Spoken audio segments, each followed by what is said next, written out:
கையை அப்படி இதெல்லாம் தூக்குங்க, இந்த ஒத்த விரல மட்டும் இங்க தள்ளுங்க, இந்த கையையும் இப்படி தூக்குங்க, இன்னொரு கையையும்.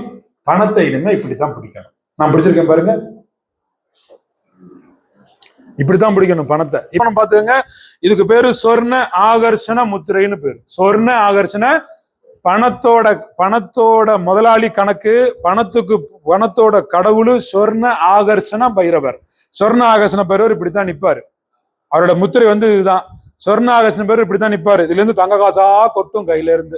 ரைட்ல குபேரன் உட்காந்துருப்பான், லெப்ட்ல லட்சுமி உட்காந்துருக்கும். ரைட்ல குபேரனுக்கே காசு போடுறது யாருன்னா சொர்ண ஆகர்ஷண பைரவர் தான்.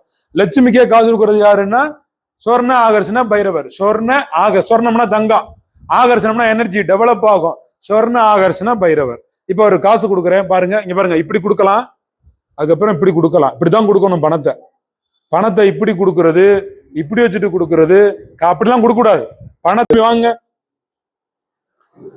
இப்ப ஒரு அதிசயம், நான் எப்படி கொடுத்தனோ அப்படித்தான் அவர் வாங்கினாரு. பாத்தீங்களா? உலகத்துல நீங்க நான் பல நாடு, சிங்கப்பூர், இந்தோனேசியா, மலேசியா, இலங்கை, இந்தியா, எல்லா நாட்டிலையும் நான் மணி அட்ராக்ஷன் ப்ரோக்ராம் நடத்தியிருக்கேன்.